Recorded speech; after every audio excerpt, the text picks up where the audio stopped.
Good morning, Excellencies, distinguished guests, ladies and gentlemen. Welcome to the United States Congressional Staff Briefing.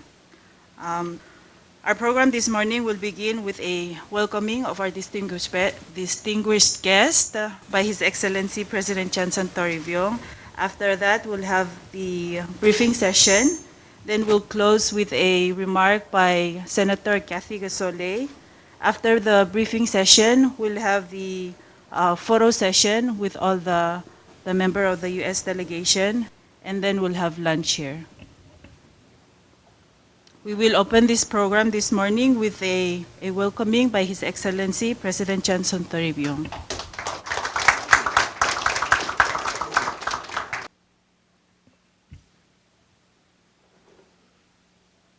Hi, Chief Raklay, Senate President Blit Matul, and Senators, Speaker Naway Doong and delegates, Governors, Bilung, Ebi Raklay, Cabinet members, and honored guests.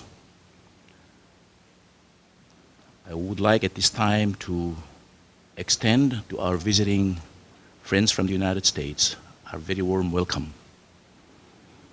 They have traveled across 11 time zones, arriving in Palau last night at 8 p.m. and leaving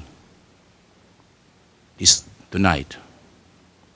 And they came just to brief us on the status of the Compact Review Agreement now pending before the Congress. So I'd like to ask all of us to give them a resounding round of applause to express our appreciation for their visit to Palau.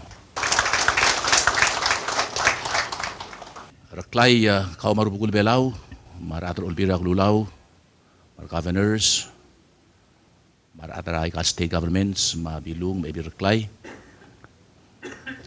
Tiato gubet sil meeting rigid, loban titirgal staff ra US Congress sil mlelding rigid. Lo ay sa isel Compact Review Agreement tel ngiya ngaram tala Congress. Tirga nga milibot lengalak laturi matal time zone sem nera kasus ay clock emrar basingera mututaw. Mang swakl di mo lugoy to karam rigel mo shogar ang kalgo komte ergit enya mo shogar tir. Umutadul girir.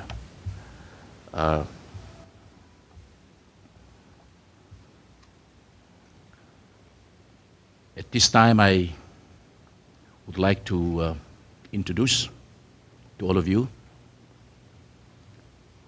Jeffrey L. Farrow, our consultant in Washington. He is from a U.S. territory of the Virgin Islands, and he has served for many years at high-level positions in U.S. government, dealing with U.S. territories, including the Trust Territory of the Pacific Islands, which have broken into 4 political entities. Mr. Farrow has been in Washington, working as consultant on government affairs, and is now our representative and advisor to the Compact Review Group headed by Ambassador Koshiba. While in the White House, responsible for the territories under President Carter, he oversaw and participated in the negotiations of the Compacts of Free Association, including the Compact for Palau. Later, he became a staff member of the House of Representatives, a senior staff member, responsible for the approval of the Compacts of Free Association, including additions to our compact, such as the funding for our hospital.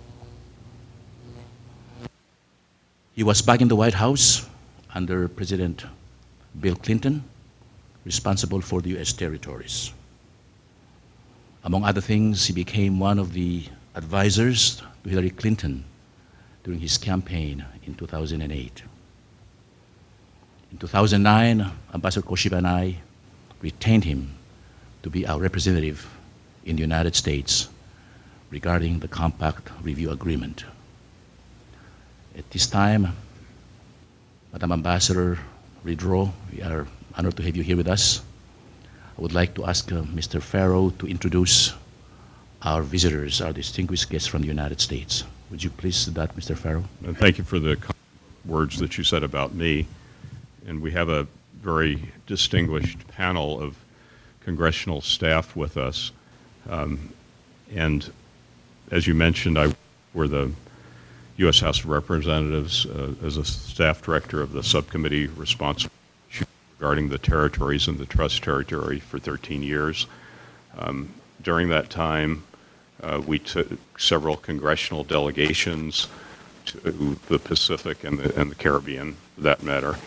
And generally, the trips that we took, we would go to a number of locations to try to see as many places and people as possible and deal with as many issues as possible.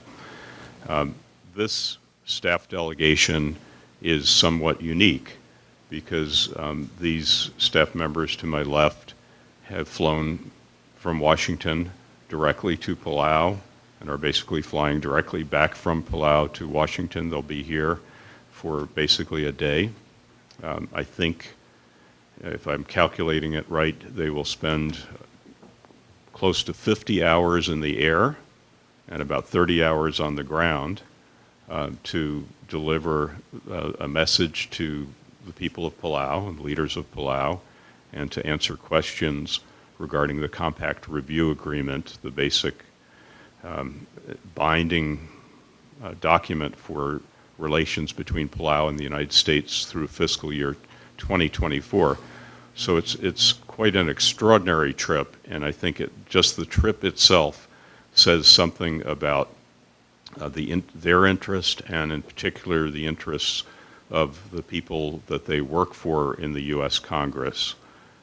And so I'm personally very appreciative, as I know you are, Mr. President, and the Ambassador Reedrow. I can't speak for her, but I know that she is as well, and other leaders, Ambassador Koshiba, for the trip that these staff members are making, and for their chairman and ranking minority members, we call them in the Congress, for authorizing them to make this trip, spending not only the time but the money that's involved in such a long trip.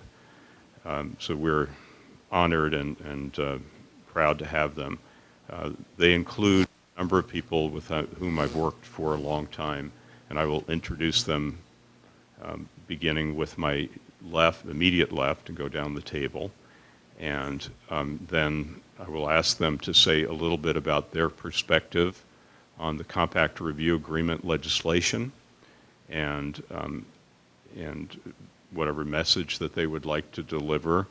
And then I would like to give a little report myself on what we've been doing from the perspective of the government of Palau in Washington, and hope that we can then have a discussion, questions and answers, and an open discussion, a relaxed discussion, not so much formal presentations during the rest of the morning.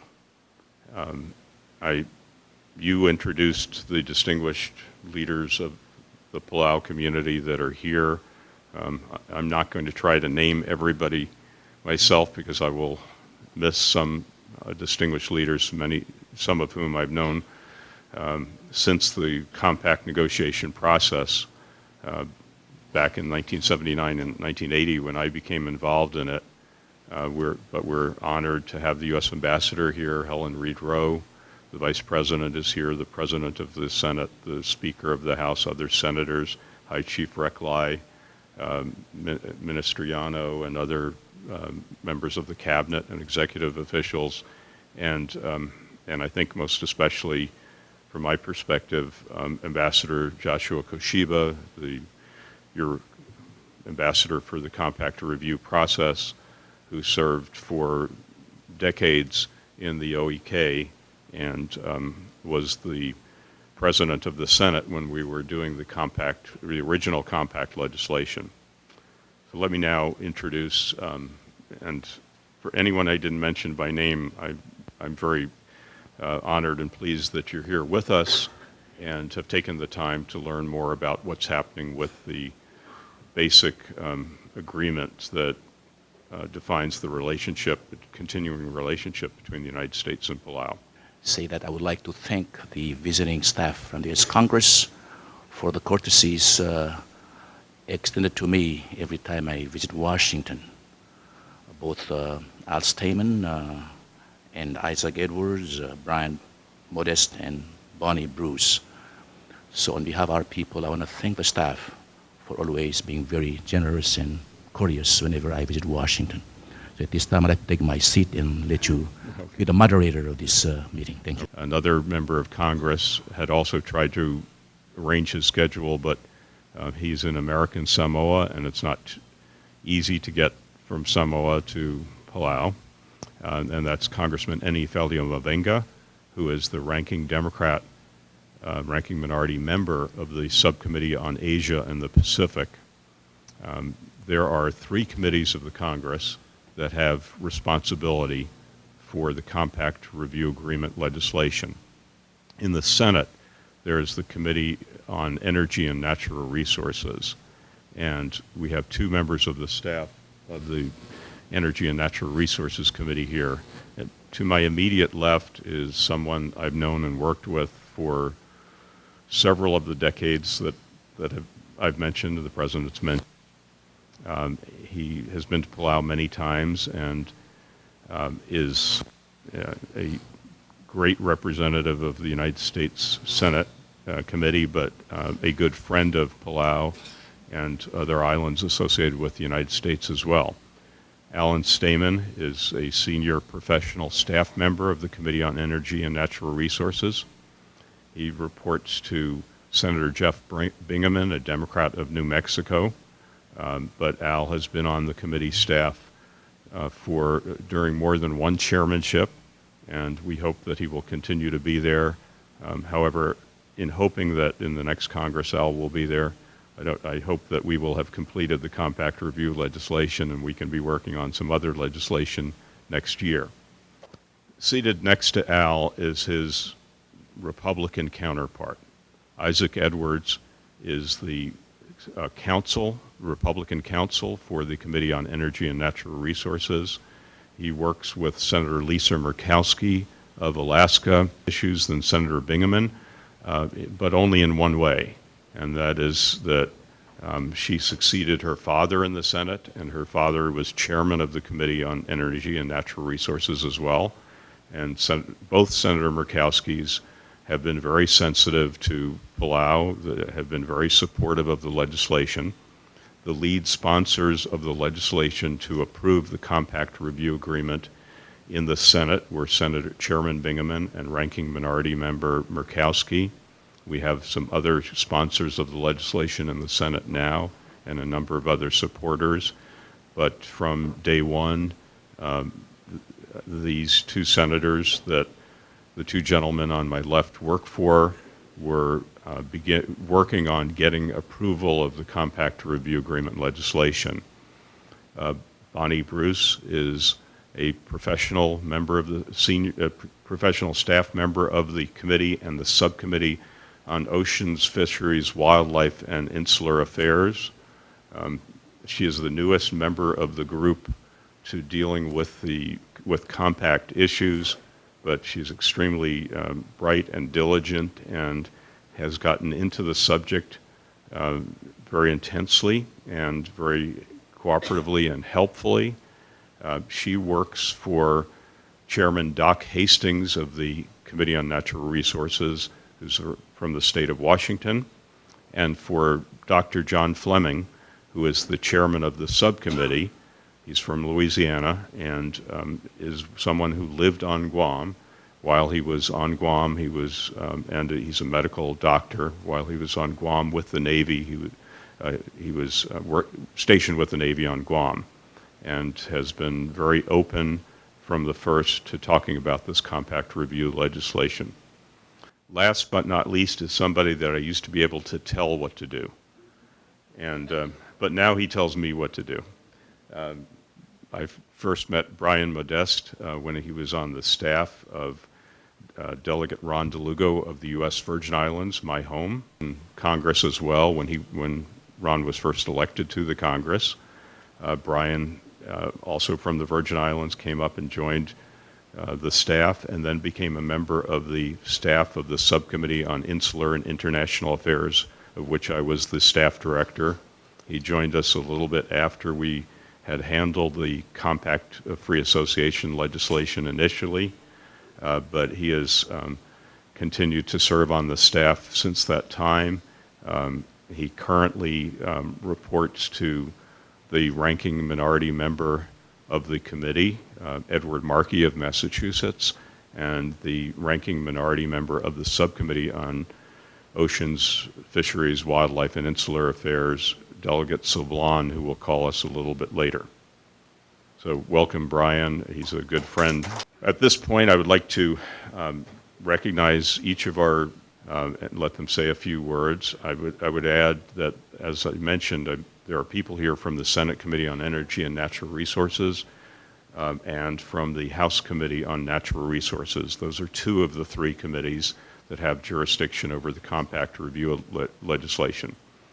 There is another committee that has jurisdiction and has acted on the legislation. We'll talk a little bit about that a little more. That's the Committee on Foreign Affairs of the House of Representatives. I heard as late as last night from the staff director of the Asia and Pacific Subcommittee, Yen Su, who works with Chairman Don Manzullo of the subcommittee. As I mentioned, Delegate Eni Feli-Mavenga would have liked to have joined us, the ranking Democrat of the subcommittee. Also very helpful in acting on the legislation in the Foreign Affairs Committee has been Chairwoman Ileana Ross-Lehtinen. Because of the political campaigns and other matters, the staff from that committee could not join us on this trip, but wanted to express their strong support for the legislation that their committee has acted on. So with that introduction, I'll recognize Al, and he can then turn it over to Isaac, and then Bonnie, and to Brian, and we'll take it from there. Thank you. Mr. President, Reklai, Ibadul, Mr. Vice President, Ambassador Koshiba, members of the OEK and the Cabinet, governors, Ambassador, the U.S., Reed Rao, thank you for your courtesies, and to all other guests. Thank you for this opportunity to visit Palau and to give you an update on progress to approve the agreement signed on September 3rd, 2010 to revise and extend the compact.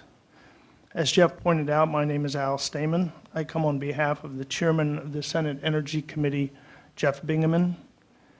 I'm visiting with Isaac Edwards on behalf of our ranking member, Lisa Murkowski, and our colleagues from the House, Bonnie Bruce for Chairman Doc Hastings of the House Resources Committee, and Brian Modeste for ranking member Ed Markey. The U.S. and Palau have a special and close relationship based on our common commitment to freedom, to democracy, and to mutual security. The U.S. remains committed to this special relationship, to the compact which governs that relationship, and to approval of the agreement to revise and extend the compact. We are not aware of any opposition to approval of this agreement. However, new congressional procedures regarding legislation that includes multi-year funding have made enactment of legislation much more difficult than in the past. In short, these new procedures require that there be either cuts to existing programs or new revenues sufficient to offset the estimated cost of the new legislation. This is an important point, so I'm going to repeat it. We are not aware of any opposition to approval of the agreement, but new congressional procedures regarding legislation that include multi-year funding, and as this agreement does, have made enactment much more difficult than in the past because they require that there be either cuts in existing programs or new revenues sufficient to offset the estimated cost of the legislation. Identifying and enacting such offsets is very complicated and difficult. We've made progress in moving the bill forward. President Toribio has been to Washington and met with officials in the U.S. Congress and in the administration. In the Senate, he met with Senator Bingaman, my boss, Senator Murkowski, Senators Akaka and Inouye from Hawaii, Senator Webb, who is the chairman of the Asia and Pacific Subcommittee, and with Senator McCain, who is ranking on the Senate Armed Services Committee. Last year, the Senate Committee on Energy and Natural Resources introduced the legislation and held hearings on it, Bill S-343. Earlier this year, Senator Bingaman and Senator Murkowski wrote to the Senate leadership explaining the need for action on this bill this year. And Senator Bingaman filed an amendment to the National Transportation Bill to include this approval on that national legislation. While that effort was unsuccessful, it did provide an opportunity for high-level engagement and discussion on possible offsets. Last month, the House Subcommittee on East Asia and the Pacific reported their version of the bill, H.R. 6040, with an offset, and it was reported with broad bipartisan support. Consultations are now underway to determine whether that particular offset in the subcommittee's reported bill is acceptable to other committees with jurisdiction, such as the Natural Resources Committee and other Senate committees. At this time, we do not know what the outcome of those consultations will be, but I expect that we will have an answer in December. In the meantime, I'm here to assure you that, I'm sorry? In September, yeah. Yes. Yeah, I expect that we will have an answer on whether or not this particular offset is acceptable in September. In the meantime, I'm here to assure you and the people of Palau of joint, bipartisan, and bicameral efforts to approve the agreement as soon as possible. In any case, we expect funding for Palau will continue through the continuing resolutions that are being planned to fund our government through the first months of 2013 and until this agreement is approved. I thank you for your hospitality and reiterate our commitment to a strong and enduring relationship with Palau and to approval of the agreement as soon as possible. Again, there is broad support for the agreement. The problem is where to find funding to be taken to offset its costs. I'll now ask my colleagues if they have any comments they'd like to add. Thank you again for your hospitality. Thank you very much, and thank you to the distinguished leaders here for your hospitality as well. I think it's important to note, Al's covered many of the main topics very well. I will not repeat them, but I think it's very important to note that we're here on a bipartisan, bicameral staff delegation, and we're here with the same message, and that doesn't happen all that often in the U.S. Congress. So going back to Al's point, that there are no policy objections. It's a matter of finding the offset to allow for the agreement to move forward. And as Al said, we have to find either cuts or we need to find revenue raisers. And part of the new procedures that are in place within the U.S. Congress or that members have supported is that those cuts or revenue raisers have to come from the committees of jurisdiction over the legislation that they are trying to advance.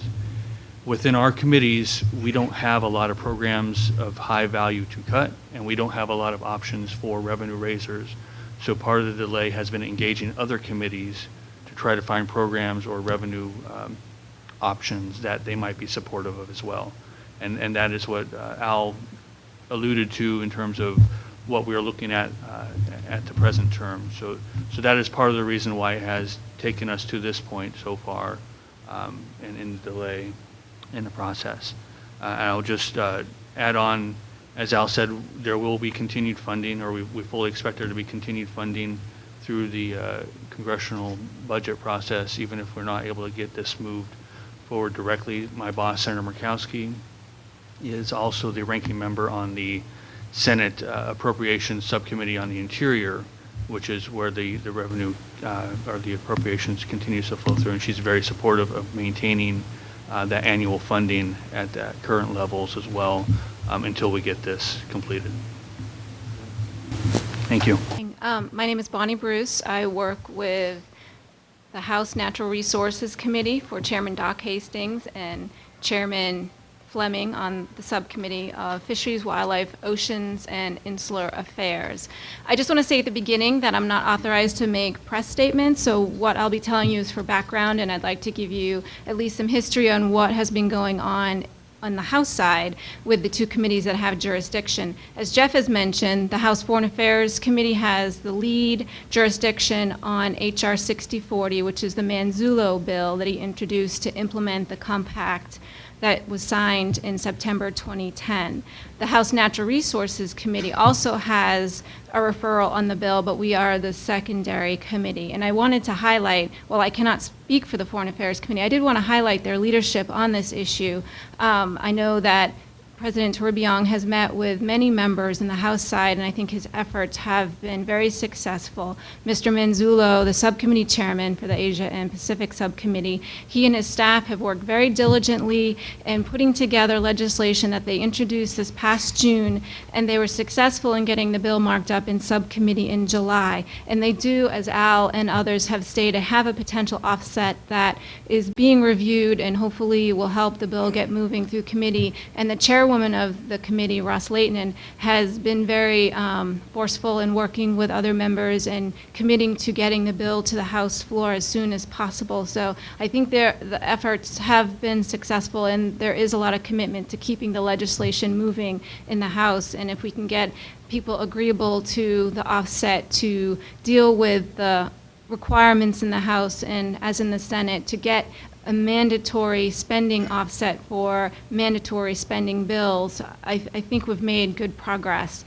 Just trying to see what else I wanted to say. And I just want to reiterate what Al said. To date, we have not heard any concerns with the compact legislation to implement the agreement that was signed in September 2010. The issue is just finding a viable offset. And I'll leave it at that. Thank you. One of the good things about going last is that the folks that went before me already said much of what's needed to be said, so I'll probably be very brief. But first, I want to thank everyone for your hospitality. Again, it's my pleasure to be back on Palau, and to thank President Tourbillon for his efforts in coming to Washington and meeting with all our bosses and other folks in the administration. I think that's been very helpful in getting the people that we work with to understand, even more so from your perspective, how important this review agreement is and getting it done. You know, as I've said on a number of occasions, I think getting this issue and working on this issue has been a top priority for all of us who are here as staffers. I mean, it's one of the top 2 or 3 things that we've been working on since the agreement had been signed. My colleagues indicated what the new procedures in Congress is that had made it difficult for us to have completed our work by now. But by no means that does not mean, or hasn't meant that we are not fully supportive of Palau and of the agreement, and that we want to get it approved as quickly as possible. You know, I remain hopeful and optimistic that we will be successful in the coming months. Again, in that regard, I want to commend your representative, the President's representative, Consultant Jeffrey Farrow, for the work that he's been doing with the other committees, particularly the Foreign Affairs Committee, to get the bill introduced and reported by the Asia and Pacific Subcommittee, and to have the right kinds of discussions in place regarding the specific offset that we're looking at. So I'm optimistic, hopeful, committed, working diligently, and again, I just want to commend President Tourbillon and his administration for the work that they've done so far. Thank you. The President has asked me to give a little briefing as well on what we've been doing. You've heard much of it from the congressional staff that are here. I think it may be helpful. I see a few people in the room who were not around when we were starting the process that we're now engaged in, because it really started back when I started on it in 1979 and 1980 in negotiating the Compact of Free Association. The United States became responsible for Palau and other parts of the Trust Territory, as the President mentioned, through World War II, and administered these islands and others with a commitment to develop them socially and economically and into self-government through a formal trusteeship system that lasted until, in the case of Palau, until 1994. And there were many years, and it took many, many years for the negotiations to determine the relationships that finally developed between not only the United States and Palau, but the other entities of the Trust Territory. As I said, I started my involvement in 1979 and the negotiations had already been going on for several years. And the agreement the Compact of Free Association was finally signed in 1985, and that's now quite a ways back, 27 years ago. So not all of us may remember exactly how we got here or what it is, why we are now discussing this matter again. The Compact provided, among many other things, for the United States to have exclusive strategic rights in Palau, which were important to the security of Palau as a very small island nation. Were also important to the United States and international peace and security. The Compact additionally provided the United States with specific military base rights for a period of 50 years. It specified assistance that would be provided to Palau for the first 15 years of this free association, and it appropriated money for a trust fund, $70 million for a trust fund, that it was hoped would provide much of the assistance that Palau would need in the succeeding years.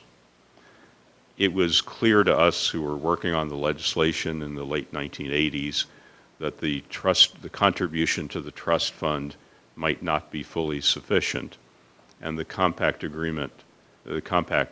provided, as in addition to the first 15 years of assistance that it specified, that at the 15th anniversary of the Compact, and again at the 30th, and again at the 40th, during all of the period of years of specific U.S. military base rights, there would be reviews of the relationship as a whole, whether the United States and Palau wanted to continue to be freely associated, and there would in specific be a review of the needs that Palau had for assistance from the United States to provide government services and to implement Palau's National Development Plan, which had been agreed upon by the United States as well as Palau. The Compact was implemented in 1994. That was 5 years after the legislation passed and the final referendum here in Palau on approving the new relationship. As you probably remember, at least as well as I do, there had been 7 referenda before that, before the Compact was approved. The Compact wound up being approved in Palau after the U.S. Congress, and Al is the one panel member that I worked with at the time when I was on the House staff and he was on the Senate staff, and we worked on the Compact legislation to make certain additions to it that were necessary to obtain the approval of the required percentage of people in Palau. Ambassador Koshiba, who was then the president of the Senate, was among those who played a very key role, and I see some other members who were with the OEK at the time, in seeking some other measures to be taken by the United States before the trusteeship terminated, one of which the President mentioned, which was funding for a new hospital. But there was concern about the integrity of the government, and in response to that, there was a requirement for a special prosecutor. Sadly, in the early 1980s, there was a lot of trafficking of narcotics, heroin through Palau, and there were measures taken to provide for combating drug trafficking through Palau, which, as it always happens when narcotics are trafficked through a place, some of the residents of that place become involved in the drug trafficking and become addicted as well. And it's very heartwarming to come back to Palau so many years later and see the hospital. Still has some issues that need to be addressed, but to see how the processes have worked for integrity in the government of Palau and the community of Palau. And I think as we were negotiating the Compact Review Agreement, it was said many times by officials of the U.S. executive branch what a outstanding record Palau had in its government and particularly in its financial integrity. Not that there aren't further improvements that can be made, just as there are in the government of the United States, but Palau has done very well and is a model in the Pacific and among the freely associated states. The compact was implemented in 1994, 5 years after the legislation was finally approved and the referendum approval in Palau. And it took those 5 years because there was opposition from China and Russia to the compact agreement. Since the trusteeship was an agreement between the United States and the United Nations, the UN Security Council needed to approve the termination of the trusteeship and Palau's ascension into nationhood through the compact and free association with the United States. And the Soviets and Chinese initially objected, and it took some doing on the part of the United States, but the United States government was finally able to, when I was in the Clinton administration, to obtain the necessary approval through the UN Security Council, and so the compact was implemented. Palau became a nation in 1994. As I explained, the compact specified assistance for the first 15 years. So that meant that funding was to be provided, specifically provided to Palau through fiscal year 2009, which ended in October 1st, 2009. We had a presidential election in the United States, as you had in Palau, in 2008. And although there were some efforts to negotiate the second term of financial assistance and a second term of the free association relationship, those were affected by the election in the United States, more than I think the election here in Palau. As I also mentioned, one of the original theories of the compact was that the trust fund would provide most of the support for Palau's government and programs for years after year 15 of the compact. As some of us were concerned originally, the trust fund was not adequately capitalized to be able to provide the intended $15 million a year of support for the government. The projections of what the trust fund would earn were wildly optimistic. In fact, the trust fund has performed very well and been managed very well by Palau, but it became clear as the process of reviewing the compact on the 15th anniversary began that the trust fund would not provide adequate support for Palau's program needs. And so Palau asked for additional funding, as was contemplated by Section 432 of the compact, in addition to continuation of federal programs, which are so important to this community. The idea of providing additional assistance on a direct basis was a somewhat controversial one in the negotiations. Some people in the U.S. government and the executive branch that negotiate saying, well, it was really intended that the trust fund would provide this revenue.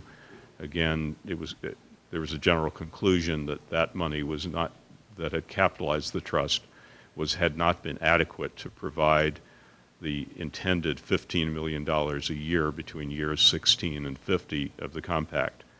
So then we began to negotiate, and actually before my time, began to negotiate and review how much money was needed and how much additional assistance the U.S. government would provide, and in what forms the U.S. government would provide that assistance, directly for the government, to the government of Palau for programs, or for infrastructure, the construction of new infrastructure, maintenance of infrastructure, to deal with the debts of Palau. The U.S. executive branch initially proposed $59 million over the 15-year period of additional financial assistance, and that in essence is what President Taribiang and Ambassador Koshiba inherited as a U.S. proposal. They were clear that that would not be adequate for Palau's current needs or for its economic development. The President was very intent that during the second period of compact assistance, by the end of the 30th year of the compact, that Palau would be much more self-sufficient than it is now. And so he wanted investments in infrastructure and assistance that would enable Palau to develop its economy and its own resources over the 15-year period, so that by year 30 of the compact, Palau could be much more sufficient. Additional funding for the trust fund, so that the trust fund could meet its intended objective of the compact of providing $15 million a year. The President came to Washington shortly after his election, shortly after the new inauguration in the United States, and met with Secretary Clinton, Secretary of State Clinton, and I think was the first Pacific leader to meet directly with the Secretary of State, and I believe it may have been the first bilateral meeting between a Secretary of State and a Pacific leader within memory. Secretary Clinton was very impressed by that meeting with President Taribiang and asked for a review of the U.S. government position, which I worked on following up with, and along with a number of others, Ambassador Koshiba and Kevin Kirk, who's not here, who's the President's counsel, the President himself coming to Washington again and meeting with officials in the U.S. executive branch and the Congress. And we then received later in 2009 a second proposal of assistance from the U.S. executive branch to the extent of $168 million, increased from that $59 million. There were still concerns in the government of Palau about the adequacy of that assistance package. There was then a third offer from the U.S. government that totaled $178.5 million. Still further negotiations were needed until late in 2009, beginning of 2010, the U.S. government offered, and in a conversation directly between President Taribiang and Jack Lew, who was then the Deputy Secretary of State for Management and Budget Issues, and is now President Obama's Chief of Staff, and in between became Director of the Office of Management and Budget. And Jack is someone I knew from the Clinton White House when he was also Director of the Office of Management and Budget. and through conversations with Jack, conversations that involved Tony Babauta, who was recently here, the Assistant Secretary of the Interior for Insular Affairs, the Deputy Secretary of the Interior Department, the then Deputy Director of the Office of Management and Budget, Rob Neighbors, who was also in the Clinton White House and is now in the Obama White House as Director of Congressional Affairs for President Obama, but was then Deputy Director of the Office of Management and Budget, Assistant Secretary of State Kurt Campbell, and finally Deputy Assistant Secretary for East Asia and the Pacific, Frankie Reed. A package was agreed upon finally in a conversation in general outlines between Deputy Secretary Liu and President Tribiong, totaling $250 million over the 15-year period. The package includes $40 million for infrastructure for Palau. A priority of President Tribiong for that is a fiber optic cable to improve Palau's communications with the outside world. And I know when I visit here, and I know my colleagues, my friends from the Congress, are always struck by how much need for improvement there is in the internet system here in Palau, and everyone realizes that a modern economy requires expeditious communications. When I was last here in 2009, Dr. Kwartai, the Minister of Health, explained very well how this is also essential in many other ways as well, and including for health reasons. And the hospital is a model in Micronesia, but sometimes needs to consult with doctors in other locations, and they need to be able to send x-rays and so forth quickly and get answers from doctors in other places, and so infrastructure was a priority. Palau had also gone into debt in the years preceding the Tribiong administration, and so $10 million of the Compact Review Agreement would go for paying off long-standing debts of the government of Palau, so that Palau could start on a sound financial footing for the next period of the free association. The U.S. government wisely, and the government of Palau wanted to make sure that infrastructure, especially infrastructure that had been financed by the government of the United States, would be maintained, such as the Compact Road and the airport, and so some money was put into the agreement for infrastructure maintenance. And there was a large contribution as well to go to the trust fund so that it would achieve its purpose.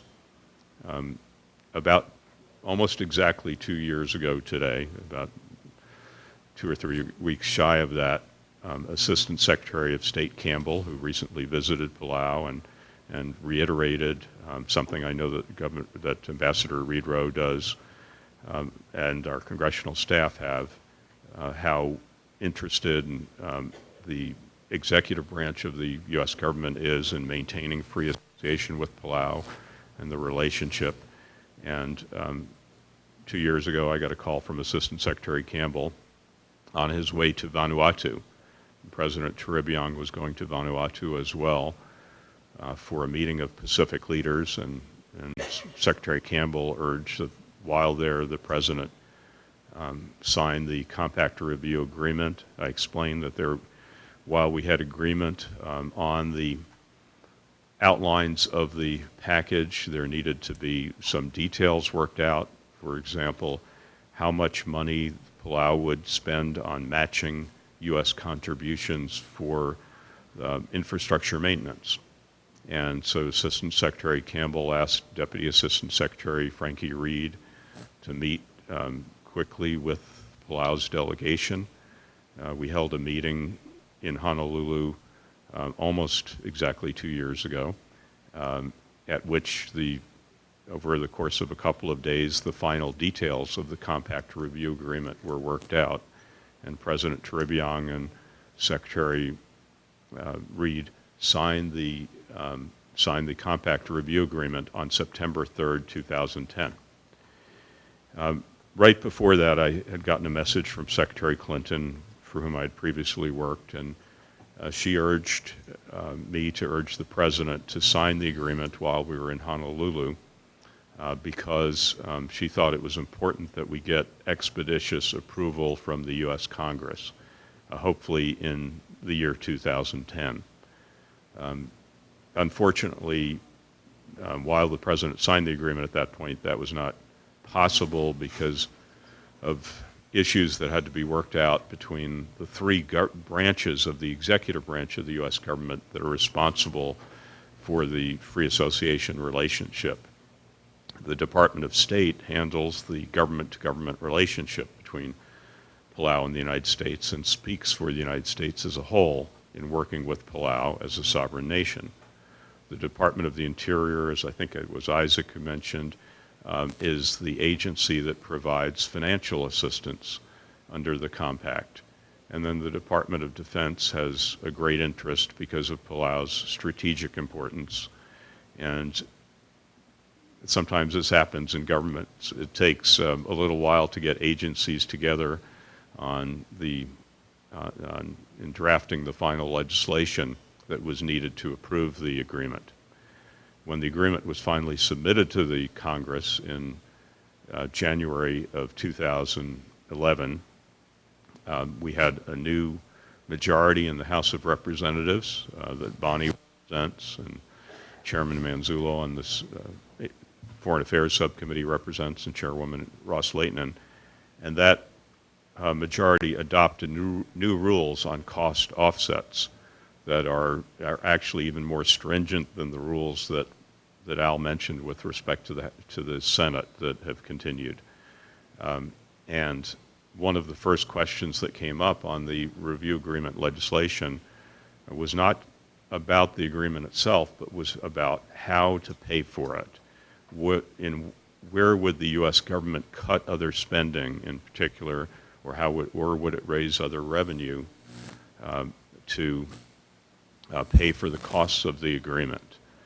The President Obama had submitted a budget that he believed was balanced, and originally it was said that that balanced budget had enough funding in it to cover the costs of the agreement. Members of Congress, represented by the staff here, noted that a more specific answer was required. And so the Obama administration made some suggestions of changes in Interior Department programs that would be able to pay for the costs of the agreement. Those suggestions were controversial in the Congress, and it was clear that those suggestions were not going to pass the Congress to pay for the agreement. And so members of Congress asked the administration to identify different ways of offsetting the cost. The Congress and the President, particularly, even though there is bipartisan agreement on the Compact Review Agreement, and it is very broad, and it goes up to leadership, I believe, in both houses of the Congress, on both sides of the aisle, both Democrats and Republicans. There is less agreement among Democrats and Republicans and between the President and the Congress, particularly the House, on a lot of financial matters and changes in programs and taxes and so forth that would be needed to pay for the Compact Review Agreement. Last fall, Chairman Manzullo of the Foreign Affairs Asia and the Pacific Subcommittee held a hearing in which he asked the administration once again to identify ways of paying for the Compact Review Agreement, and said that if the administration did not have new proposals, he would come up with some proposals of his own. And as Bonnie explained, the House Asia and the Pacific Subcommittee in July acted on legislation that proposed a different way of paying for the costs of the Compact Review Agreement. It involves the issuance of passports by the State Department and people who have debts to the U.S. government exceeding $50,000 not being eligible to receive passports or being subject to having their passports revoked by the United States. This really was an idea that had originally come from Senator Bingaman with the surface transportation bill, the highway bill that Al mentioned, and was agreed to by all of the members of the Asia Pacific Subcommittee in the House and supported by Chairwoman Ross Leitonen of the Foreign Affairs Committee of the House. And she has acted to have the bill, the Manzullo-Faleomavaenga bill, H.R. 6040, which would approve the Compact Review Agreement, go to the Natural Resources Committee, and then has expressed her intent to hope to bring the bill to the House floor very soon.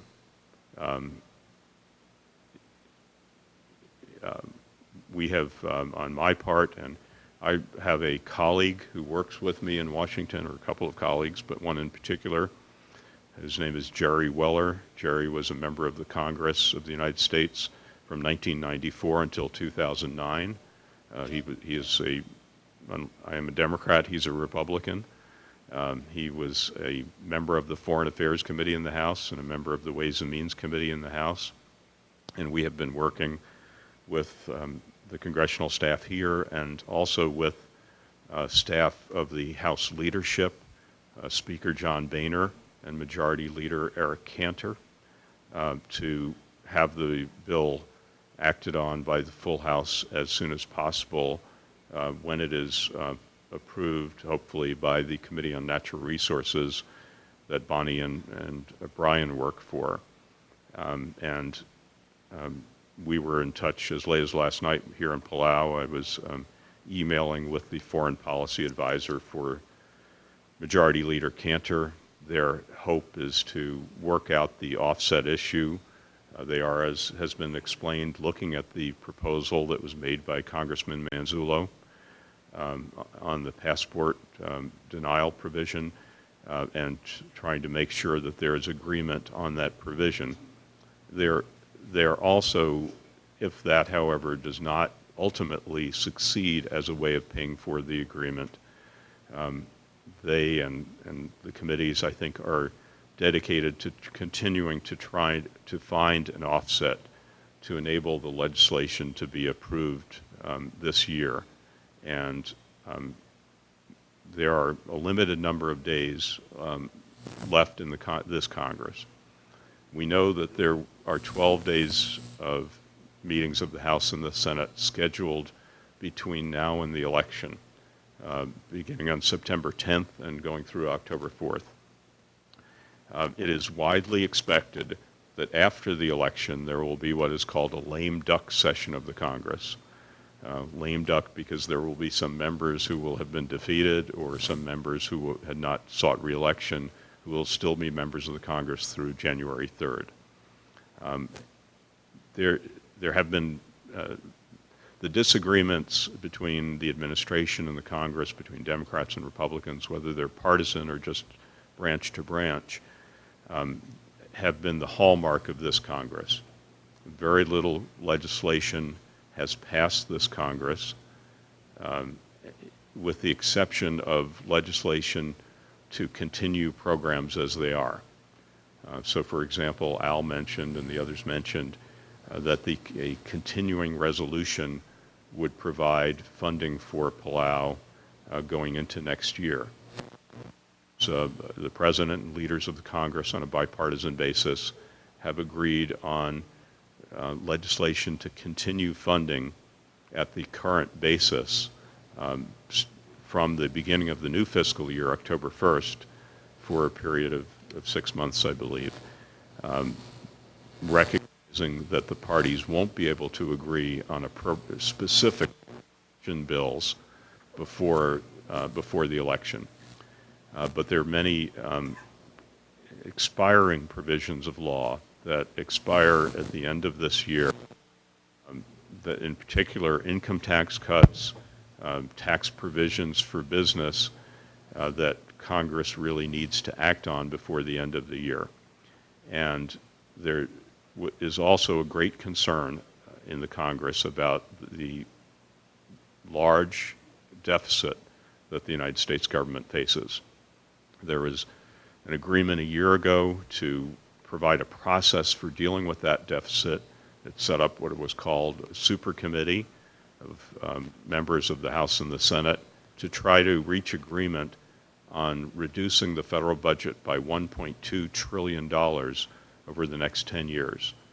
The law provided that if the super committee was not successful, there would be what is called sequestration automatically put into effect on January 2nd. And what that means is that since the super committee did not produce a law providing for cutting the budget by $1.2 trillion over the next 10 years, if there is no other legislation passed to cut the budget by January 2nd, which is the last day of the life of this Congress, there will be an automatic across-the-board cut in almost every program. It will probably be about 8% to achieve savings of $1.2 trillion automatically over the next 10 years. There's a lot of concern about the automatic process, which would cut programs without thought, because some programs perhaps should be cut more than others. Maybe some programs need increases. Particularly concerned about the impact on national security of the automatic sequestration. So that these tax provisions that need to be extended and the sequestration that's facing the Congress are reasons that the Congress is expected to come back into session after the election and reach some of the agreements that sometimes politicians find it difficult to reach before election. Hopefully an alternative to the sequestration process to deal with the budget and tax and measures on the tax laws that would expire at the end on December 31st. So we are hoping, as Al expressed, the leaders of the committees are very hopeful, and I think as Assistant Secretary Campbell expressed, he was here, we're all very hopeful that the legislation to approve the compact will be enacted this year. It is one thing I learned in the Congress, and I remember this specifically with respect to the compact with Palau, because I remember then Ambassador Fred Zeter, who was negotiating the compacts, making a prediction of when the Congress would approve the compact legislation. And his prediction turned out to be wrong. And I learned out from that experience never to predict what the Congress will do, and especially when it will do it. But to sum up what the congressional staff has said, we know the following. We know that there is a lot of support for the Compact Review Agreement in both houses of the Congress and among Democrats and Republicans, as well as obviously support from the executive branch, personal interest from Secretary Clinton, Assistant Secretary Campbell and others, Assistant Secretary Babauta, Secretary Salazar of the Interior Department, the Defense Department, very concerned about getting this agreement approved. And so there is a unanimity in the government of the United States about the agreement and about getting it approved. There are these technical issues and budget issues that have complicated the process of approving the compact agreement legislation itself. However, under the leadership of people like Chairman Bingaman, Senator Murkowski, some of their House colleagues, Senator Noe, who's chairman of the Senate Appropriations Committee, Chairman Simpson, who's chairman of the Interior Appropriations Committee in the House of Representatives, with whom we've also worked, the Bonnie, his boss, and Brian's. During the period between the end of the first period of compact assistance and through this date and through next year, they have worked with the executive branch to appropriate continued funding for Palau that will be considered part of the agreement funding, so that even though the agreement itself has not technically been approved by the U.S. government for these other reasons, the assistance for Palau under free association will continue in terms of direct assistance to Palau and federal programs. So we can't predict the future, but we know that the United States government is very dedicated to continuing free association with Palau, and I appreciate the work that the congressional staff here have done, their colleagues back in Washington, the people for whom they've worked, and people in the U.S. executive branch led by Secretary Clinton to make sure that free association continues even though we go through these difficult processes, legislative processes. So I think that gives you a very detailed picture of beginning with the compact negotiations itself through where we are as late as last night. And I appreciate your patience and understanding of this situation. I'm very proud of the work that we have done and that President Cherubyoung and Ambassador Koshiba have done. It has not always been easy. We've had times when we have had times when we have had to have difficult talks and times when they're more collegial, but there is a unanimity within the U.S. government. So what I'd like to do at this point is have us take a 5-minute break so that people can have tea and maybe coffee, and then we will come back into a second session. We're hoping to have Congressman Sablon call in and also have questions and answers from our panel about this legislation and the process. Thank you very much. Hello. Kilili? Hi, this Hi, is good morning. Jeff Farrow. Good morning, yes, hi. How are you? Hi, Jeff. Good. I am here. I'm fine, thank you. And you? I'm fine. I'm here with your staff and staff of the Senate committee, as you know, and maybe 100 of your closest friends in Palau, including the President, the Vice President, Chief Reklai, High Chief Ibadul, the President of the Senate, the Speaker of the House, many members of the Cabinet, and many other distinguished folk, and U.S. Ambassador. And so we know that you wanted to join the delegation, but had a conflict with today, so you cannot, but you still wanted to be able Yes, I did. You still wanted to be able to Yes, speak and I to the appreciate group. this. So if, at this point, And if I you would go ahead. appreciate very much and I appreciate very much the opportunity. Good morning, President Toribio, Vice President, Chief Reklai, and Chief Ibidal, members of the conference, and everyone in the room. I really am sorry that for not being there, because I had hoped to be there in person together with the staff, congressional staff. But an event here that I asked for had kept me here in the Northern Marianas. But I wanted to let you know that as the only Micronesian in Congress, I feel responsible for issues that affect Micronesia, including, of course, the Republic of Palau. I also wanted to say that I support the compact, and I know that Democrats, my colleagues in Congress, support it. I support getting the legislation passed, and will work towards getting the legislation passed to the floor as soon as possible. Mr. President, your letter to Congressman Serrano worked because Congressman Jose Serrano continues to work with his colleagues in appropriation and his New York delegation. And he and I continue to work with our Congressional Hispanic Caucus colleagues also.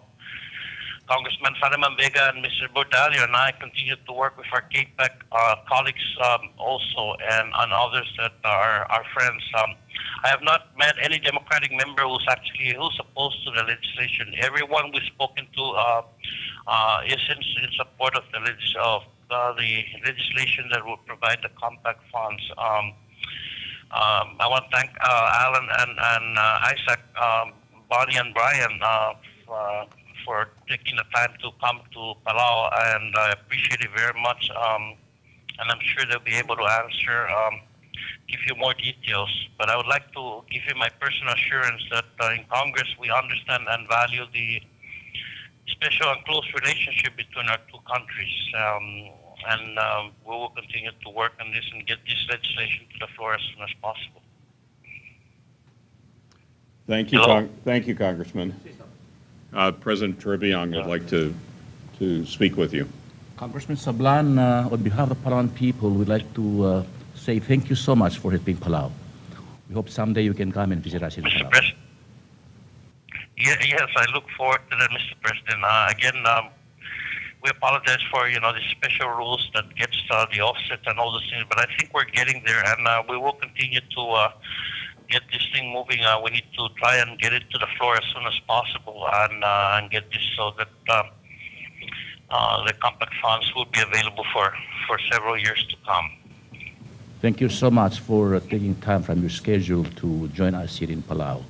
We'd also like to thank the CNMI for hosting a lot of Palauans living there. Thank you so much. Bye-bye. Yes, Mr. President. Thank you, sir. Thank you very much. Goodbye. Thank you, Congressman. He is one of the sponsors of the bill that we were referring to earlier, the Manzulo-Faleamavenga bill. Jose Serrano is somebody who has never been to Palau. I think it's probably true, I'm trying to think, most of the members of Congress who have sponsored this legislation and are working for it are people who've never been to Palau, maybe never been to Micronesia, maybe never in the Pacific. But they are people who appreciate the free association relationship. And I think it's interesting that one of the things that Congressman Sablan said, that within the House of Representatives you have some caucuses arranged around different issues. One of the caucuses is the Hispanic caucus, which is one of the largest caucuses of the House, made up of members of Hispanic origin. Congressman Serrano, because of his interest in the agreement and in free association, has gone to other members of the Hispanic caucus of the House to urge their support of this agreement and the legislation. So there's quite a lot of activity going on and a lot of meetings, a lot of people, many more names that I could mention of members of Congress, members of the Senate, as well as the House, who've been supportive and want to see this legislation prosper.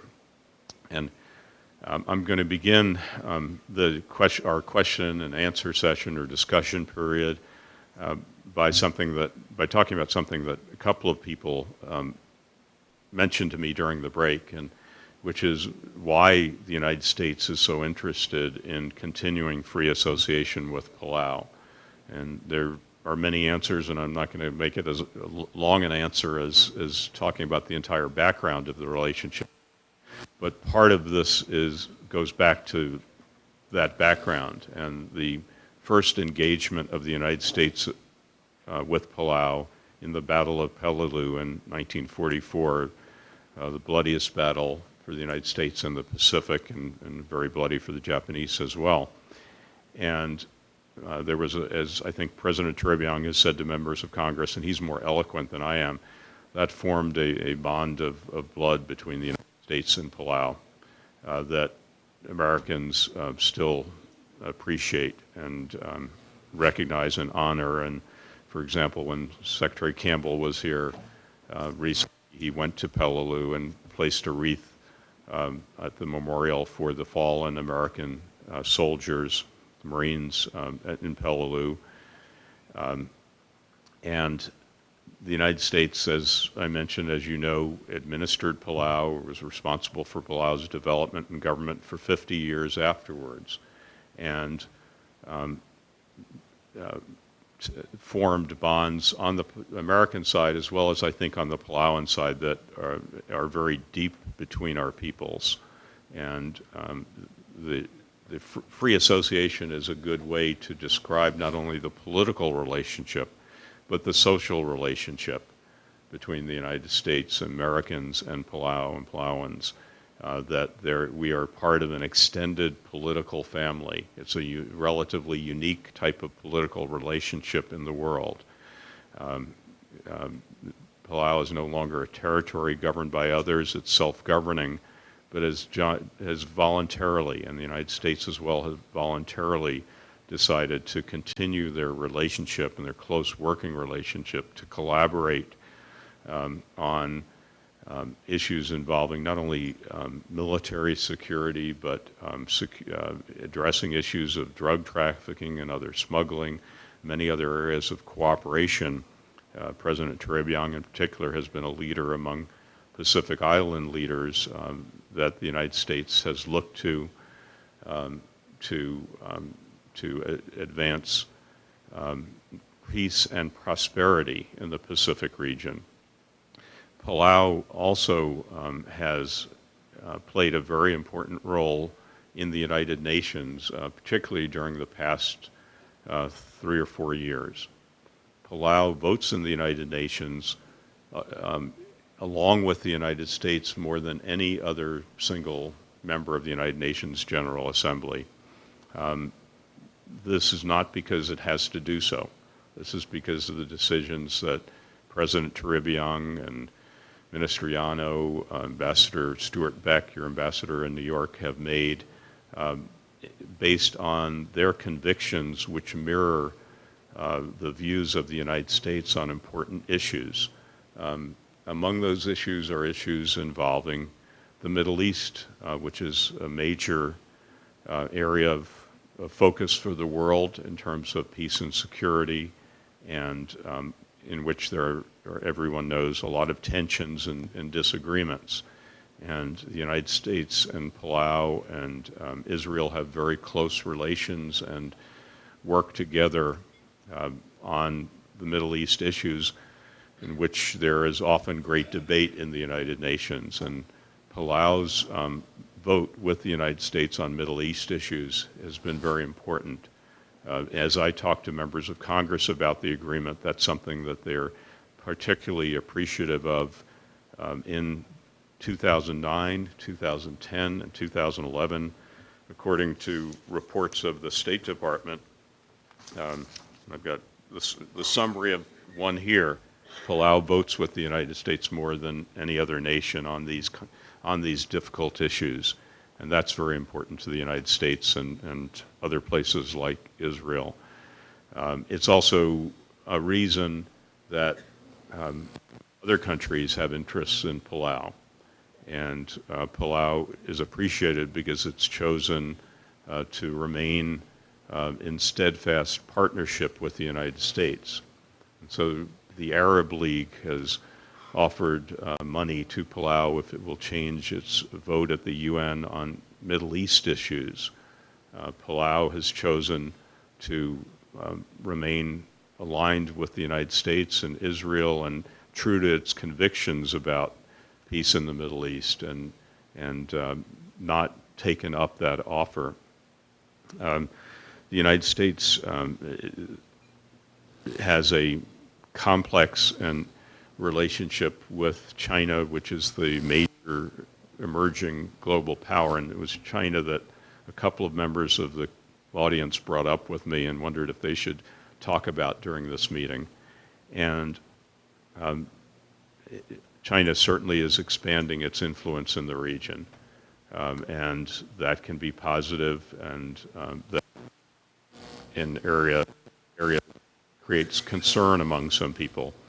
Americans and people in the Congress that I've spoken with are very appreciative of Palau's recognition of Taiwan. I can tell you, Mr. President, that the three things that Chairwoman Ross Layton of the House Foreign Affairs Committee has repeatedly said to me that she appreciates is Palau's votes in the UN regarding Middle East issues, and Palau's votes in the UN regarding Cuba, and standing with the United States on the importance of democracy for the people of Cuba, the only undemocratic country left in the Western Hemisphere, and Palau's recognition of Taiwan and the close relationship that you've created there.